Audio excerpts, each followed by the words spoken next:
Have you ever wondered why people act so differently from each other? Some people walk into a room and instantly connect with everyone. Others hang back, observing quietly. Some stick to their routines religiously, while others seem to thrive in chaos.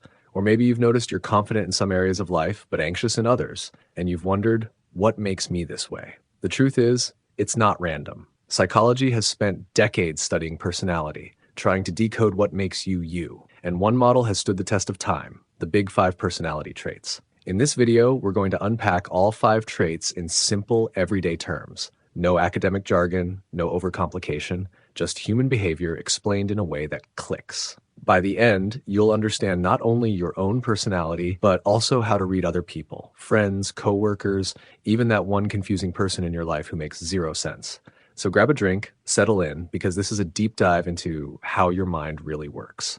Before we jump into the Big Five, let's quickly talk about what personality even means. Your personality is basically your consistent pattern of thoughts, emotions, and behaviors. It's what makes you predictable, not in a bad way, but in a stable way. For example, if you're generally calm, friendly, and organized, that tends to stay consistent whether you're at work, home, or on vacation. It's not about what you do once. It's about how you usually respond to life. Now, for decades, psychologists argued about how to define personality. There were dozens of competing theories: Freud's, Jung's, and even those based on astrology-like categories. But after analyzing data from millions of people across languages and cultures, researchers kept finding the same 5 core dimensions that consistently describe human behavior. Those are openness to experience, conscientiousness, extraversion, agreeableness, and neuroticism, or OCEAN for short. These traits don't box you in. Instead, they act like sliders on a mixing board. Everyone has a unique combination. That's why 2 introverts can be totally different people. Let's start with openness to experience, the trait that separates the dreamers from the traditionalists. High openness means you're curious, imaginative, and love exploring new ideas. You probably enjoy art, music, travel, and deep conversations about abstract concepts. You might be the type who gets excited about learning philosophy one week and quantum physics the next. People high in openness often value creativity and self-expression. In fact, studies have shown that artists, inventors, and entrepreneurs tend to score high on this trait. They see possibilities where others see limits. Low openness, on the other hand, doesn't mean you're boring. It means you value structure, tradition, and familiarity. You like what you know, and you find comfort in routine. These people are practical, grounded, and usually great at managing systems that already work. Here's a quick example. Let's say you're planning a trip. A high openness person says, let's just go and explore wherever we end up. A low openness person says, we need a schedule, hotels booked, meals planned, and a list of landmarks.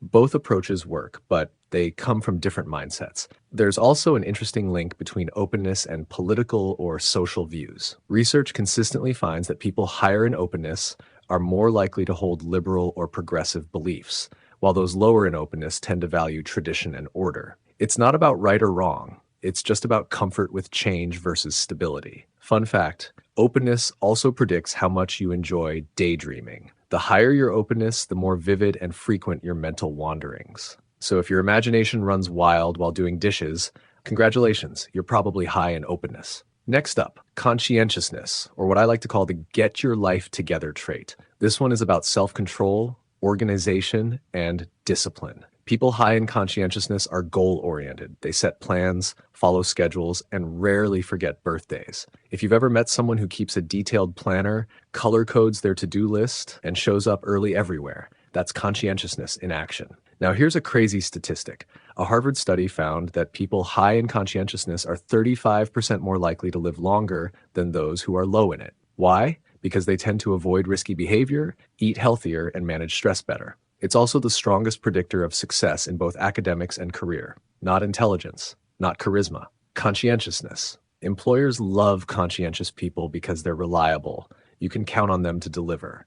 They also tend to have better credit scores, more stable relationships, and ironically, they're less likely to go to jail. But there's a flip side. Extremely high conscientiousness can make someone rigid, perfectionistic, and anxious about mistakes. They can struggle to relax because they feel guilty when they're not being productive. Low conscientiousness people, meanwhile, might procrastinate or get distracted easily, but they're also adaptable, spontaneous, and more willing to take creative risks. So again, no trait is good or bad. It's about how it fits your life. Now let's talk about the most misunderstood trait, extraversion. When people hear extrovert, they think outgoing. And when they hear introvert, they think shy. But that's not entirely true. Extraversion is about how much stimulation you enjoy. Extroverts thrive in high energy environments. They love being around people, excitement, and conversation. Their brains literally get a dopamine boost from social activity. Introverts, on the other hand, have a more sensitive dopamine system, meaning too much social stimulation can be exhausting. They're not antisocial, they just need time alone to recharge.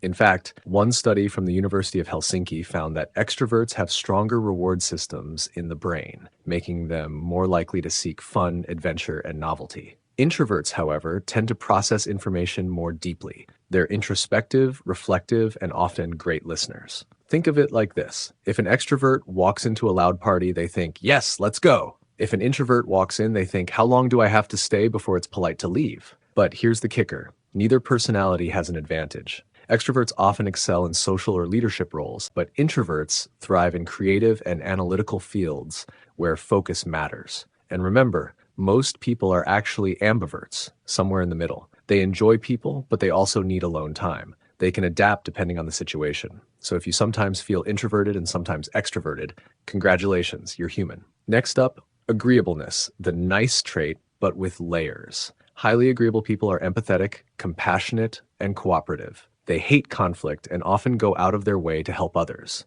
They're the peacekeepers, the let's all get along types. People high in agreeableness tend to have better relationships, more social support, and higher levels of trust in others. A study from the University of Toronto found that high agreeableness is one of the strongest predictors of marital satisfaction. But here's the catch. Too much agreeableness can make you a people pleaser. You might struggle to say no, avoid confrontation, or suppress your needs just to keep others happy. Meanwhile, people low in agreeableness are more assertive and direct. They're not necessarily mean, they just value truth over harmony. They're the tell it like it is types, competitive, skeptical, and willing to challenge others. In business or politics, low agreeableness can actually be an advantage. It helps in negotiations, decision-making, and leadership when tough calls are needed. So again, balance is everything. Finally, we've got neuroticism, the emotional roller coaster trait. This measures how strongly you feel negative emotions like anxiety, fear, guilt, or sadness. People high in neuroticism tend to worry more and react strongly to stress. They're more likely to ruminate, replaying things in their mind over and over. But here's the twist. Neuroticism isn't all bad. People high in this trait are often highly empathetic and cautious, which means they notice details others miss. They're more aware of danger and better at predicting problems. In fact, some researchers call mild neuroticism a survival trait. Your ancient ancestors who were cautious probably lived longer than those who ran straight into danger.